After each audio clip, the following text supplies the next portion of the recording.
and welcome back to my channel. Now, if you are part of that 89% that I see on my analytics and you haven't subscribed, please don't forget to click that subscribe button.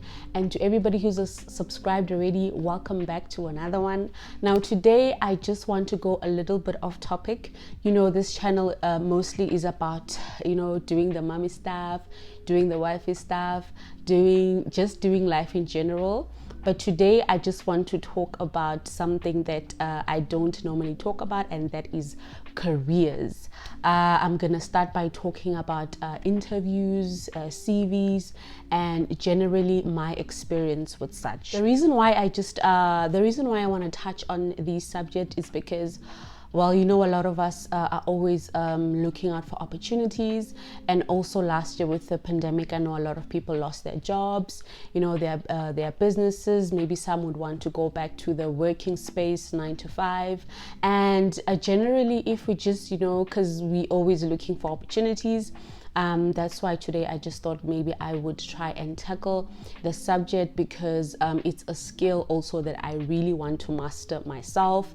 And so I'll just share of my experience as well as the research that I've done. So I'm going to touch on three topics with regarding to my topic today. I've got three subtopics, and then the first one I'm going to talk about is where to look for opportunities. Now, just forgive me if I keep looking down, because I just have some notes that I wrote down here. So just forgive me if I'm just going to keep looking down, okay?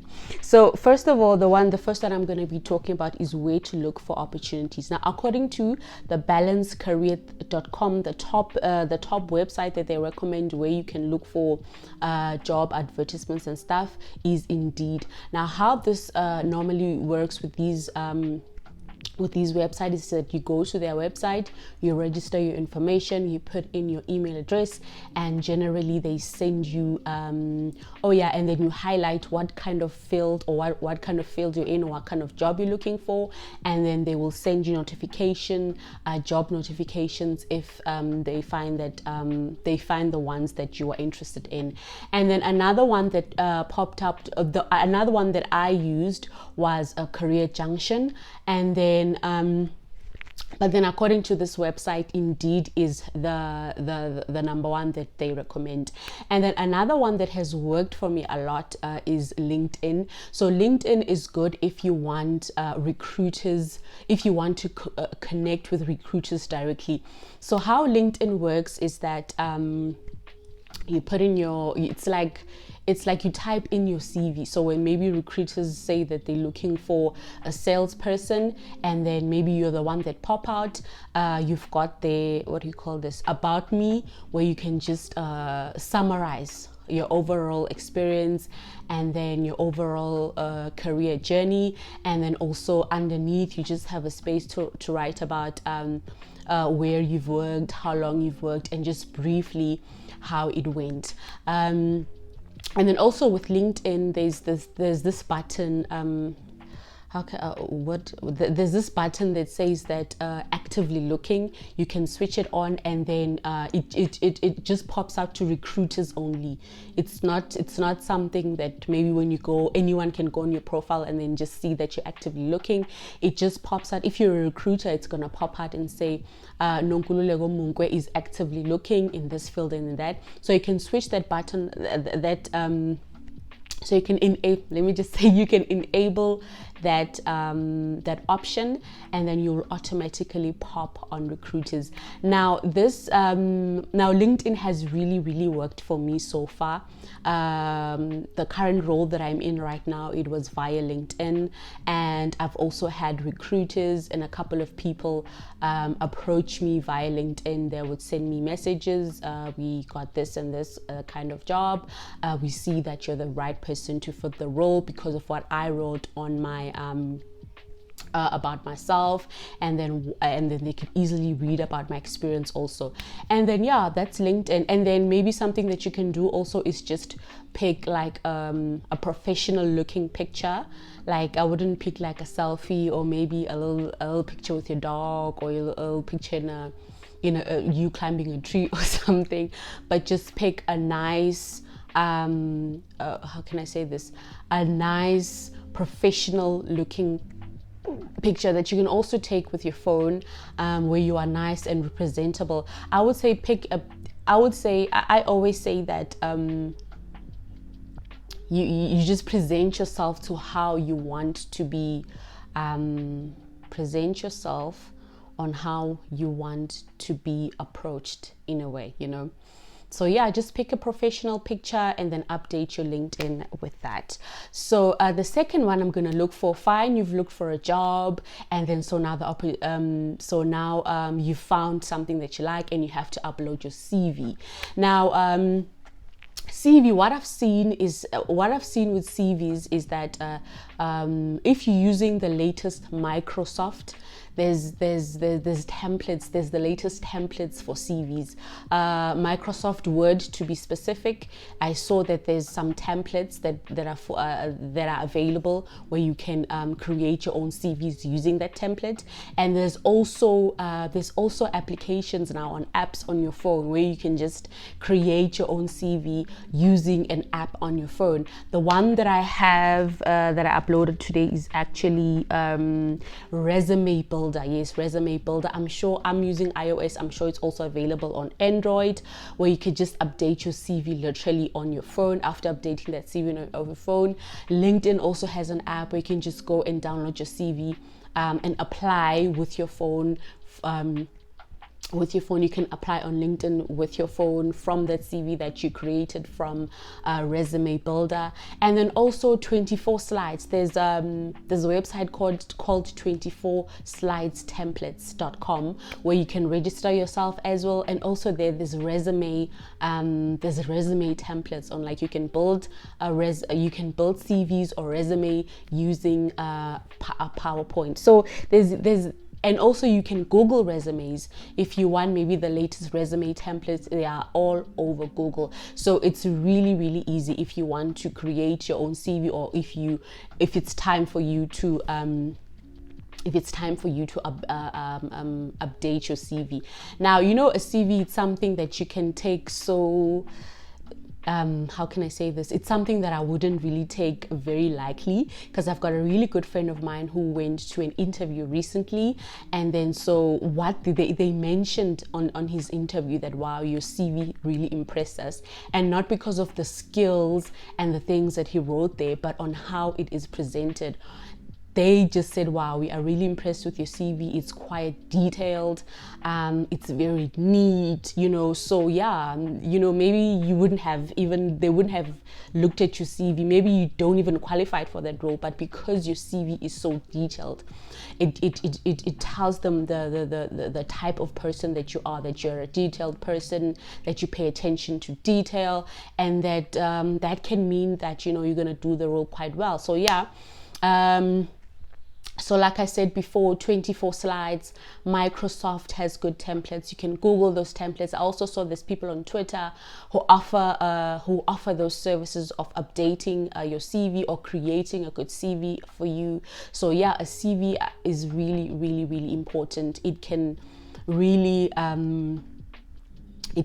pop up, you know, when it comes to recruiters. You know, your CV can, because sometimes a CV, like, I've helped a couple of people also create nice CVs and all of that, and really some things are disappointing. I don't know, this thing of putting your pictures on a CV, I'm not really a fan of it, but if you can find a good professional picture and put it there in your CV, I don't see it as a problem as well. But people would put like weird pictures there, like this other lady that I was helping her with updating her CV. She took a picture where she was like lying on a fence holding onto a fence. That fence looks broken. So already I was just distracted by that picture. Just get a good professional looking picture. If you want to put a picture on your resume or your CV, get a good looking professional picture. It doesn't even have to be expensive, just one that you took with your picture but you look representable. Or just take most people put their graduation pictures on their resume. Like I said, I'm not really a fan of putting pictures on the resume. I don't usually do it, but I have seen resumes where there's pictures, and I think a good professional looking picture that's not gonna distract distract the recruiters is a good way to go. So now you found the opportunity that you're looking for, and then you've updated your CV, and now you've applied, and now they are calling you for the interview. So number 3 is how to prepare. The first thing I do when I find myself in a situation that I need to prepare for an interview is that I write down all the projects that I did from when I was an intern to right now, what I'm doing now. I just write everything that I've done, which is also important, like with the role maybe that you're doing now. If it's a project-based role, if it's a technical role, I would advise that you document everything, document it on Word, write it down, document it on PowerPoint, just as long as if you've got documentation of the things that you have done, the projects that you've completed, because when it comes to preparing for the interview, it's gonna come in handy. So what I do is I write everything that I've achieved, that I've done, successes and failures. I write everything down, and then I create scenarios using that. As I write down my projects and the things that I was involved with, the projects that I was involved with at work, I use something called the STAR method. So that is the situation, the task, the action, and the results. Now I write all my projects. I ask myself a question like, what was the situation, what was the task, what was the action, and what was the results? And even when I answer my question, maybe when I practice questions and then I answer them, I always have the STAR method in mind: situation, the task, the action, as well as the results, because that's going to also help the recruiters or whoever's going to be interviewing with let me just say, that's going to help the panels, whoever's on the panel, not to have follow-up questions. When they ask you a question upon a question, like, okay, tell us of a project you were involved in or something, an example, and then you say, I was involved in making lights. And then to say, okay, why did you make lights? So if you use the STAR method, you tell them, I was involved in making lights because, and this is what it resulted in, and that was the action that I took. So you give an overall answer. You don't give like a one-word answer, or an answer that's just gonna make them ask you a lot of questions and they'll end up grilling you. So you just give them an overall answer to a point where they just move on to the next question. You've answered the question correctly, and there is no doubt in their minds about the answer that you have given. And another thing that helps me to prepare for the interviews is the job spec. But not, how can I say that? I don't really focus on the job spec a lot. A job spec is there to give me an idea of what they want, but not really. Because the other time I remember I tried to use the job spec, like I wanted to go from the sentence to sentence, and I wanted to answer each and everything on that job spec, and then all of a sudden I got so overwhelmed. So what I did is that I used the job spec just for an idea of what, not an idea, but as a guide. I just use it to guide myself on which direction to take to prepare for that interview, but not really, I didn't really focus on it, because sometimes they write a lot on the job spec.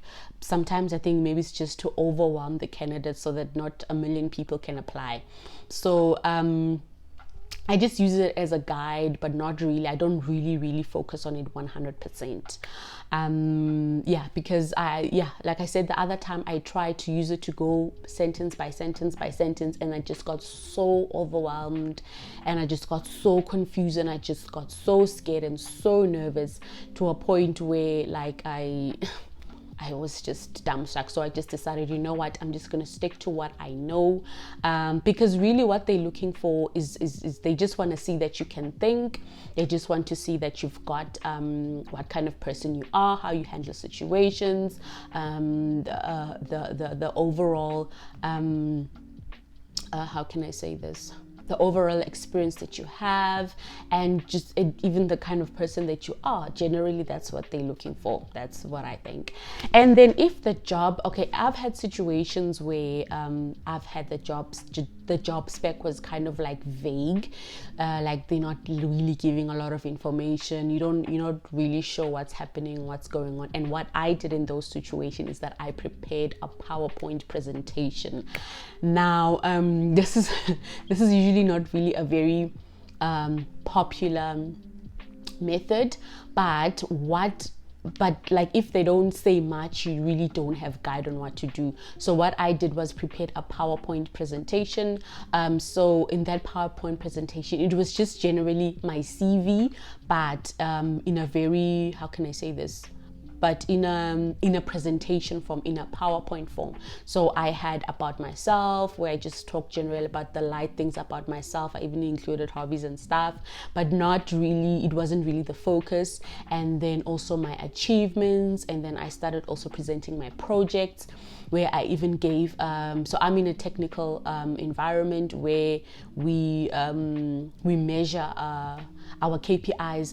We measure our KPIs with percentage, like, okay, there's maybe 50% gain, there's 2% gain, there's 3% gain. So I took all my projects and I wrote down all the gains, and then I gave them percentage, like, okay, I was involved in project XYZ and I got 2% gain from that. I was also involved in project ABC, and then I got a 50% gain from that, so I actually presented. And preparing a PowerPoint presentation actually helps you get have almost like control over the interview, because okay, after I presented, 60% of the questions they asked were from that presentation. So each and every word that was there, I knew why it was there. I had an answer for it in case they would ask me a question coming from that presentation. So you kind of like take control of the situation, you take control of the interview, because it's guaranteed that they're going to have questions about your presentation. And of course, it's something that you have prepared. Every word that's there, you know why it's there. Everything that you wrote there, you know why it's there. So yeah, it helped me a lot. It also helped me with my nerves, because yeah, if a job spec is vague, you really don't know what to do, you really don't know what to expect, then you just freak out. But yeah, preparing a presentation really helped me. And that one helped a lot. So maybe how you would just propose to start your presentation. Maybe you tell them that maybe they would, because maybe they just start introducing themselves, and then the attention comes to you. Okay, ma'am, tell us about yourself. Then you tell them briefly about yourself. I am whoever, I've got experience in this. And then you just say, but before we carry on, I've just prepared a little presentation, a very brief and short presentation for you guys. Can I please have 5 minutes of your time where I can just talk about what I've presented? And then you say, oh yeah, sure, well, go ahead. And then you present, and then you present, and then you present. That also helps a lot when it comes to nerves. Oh yes, and then the fourth and final thing that the fourth and final topic is read about the organization. Okay, at the end of the interview, when they ask you what kind of questions do you have for us, ask about the organization, because it's not just going to help to just ask them, okay, so how much will I be getting, the salary, when will you be call me, like those typical questions where, obviously you'd want to ask that questions, but just ask about the organization, because that shows them that you did research about the organization, that as how can I put this, as a potential candidate to fill that role, you did your homework about the organization, and that you actually care about the running of the business. I'll make an example of this other interview that I attended. So I'm in the telecommunications industry, where we deal with spectrum and all of that, and throughput, and all of anything pertaining to network providing. So I researched on the type of spectrum that they have, and then so I asked them, I see you guys have a lower band spectrum, are you not interested in a higher band spectrum?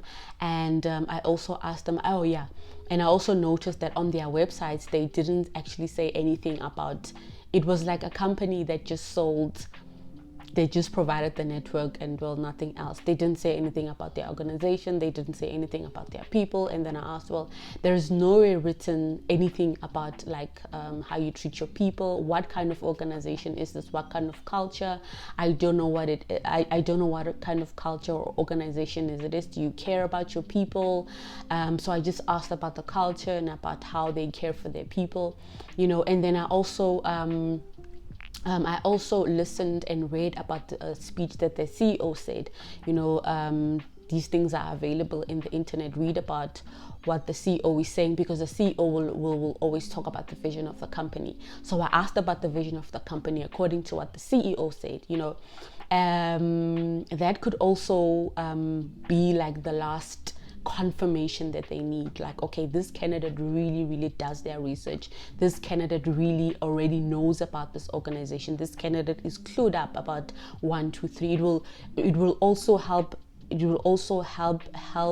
them, how can I say this, it will also help show them about the things that you know that you actually didn't get an opportunity to talk about in the interview. So really ask questions and research about that organization. Also researching about the organization, you can also like I said, go to LinkedIn and maybe check how their colleagues how many years their people stay in that company. You know, if maybe a lot of them stay for 2 years, 1 year, 3 years, you know, then you know that, okay, maybe it's not the company you'd want to work for, because people are really jumping around so much and there's not really a lot of people who last in that company. You know, just something that will give you an idea on what type of organization it is, because you also don't want to find yourself in an organization where you're going to be frustrated, where they don't teach when they don't how can I say this, where they don't take care of their people properly. You also don't want to find yourself in that kind of situation. So do your research about the organization, and yeah, even during the interview, read the room. In the room, it will also indicate what kind of people you will be dealing, because as much as we're looking for jobs, as much as we always looking out for opportunities, but we don't want to find ourselves in a situation where we are just stressed, where we are frustrated, where we are in a very toxic environment. So the type of people who are going to interview you will be able to read the room and tell what kind of people you are going to be working with. Oh yes, also I forgot to mention that while you are preparing, I forgot to mention that actually on the point of preparation, while you are preparing, especially if it's a technical interview, make sure that you know your fundamentals, because you know sometimes we just become too experienced that we forget about our fundamentals, you forget about the simple little things. So just brush up your if you're going to a technical interview, make sure that you brush up your fundamentals, and every answer, if they ask you a technical question, every answer that you give, make sure that it's from those fundamentals. Just show that, okay, your foundation is good, you know your fundamentals, and yeah, answer your questions according to those fundamentals. All right, guys, that is it from me. I hope you've learned a thing or two. I know this is something that I don't normally tackle on my channel, but like I said in the beginning, that, you know, life is really difficult. It's been tough for all of us, and you know, us millennials, we're always looking for opportunities, you know, and yeah, I hope you've learned a thing or two. If you've got any more video suggestions, please comment down below. And yeah, if you are looking for a job, I wish you all the best, and I really hope that you work in an organization that is healthy, where you will be where you'll be happy and where you will most importantly learn and have good skills. That is it from me. Don't forget to subscribe. Don't forget to like this video, especially if you have enjoyed it, and I will see you the next time. Bye bye.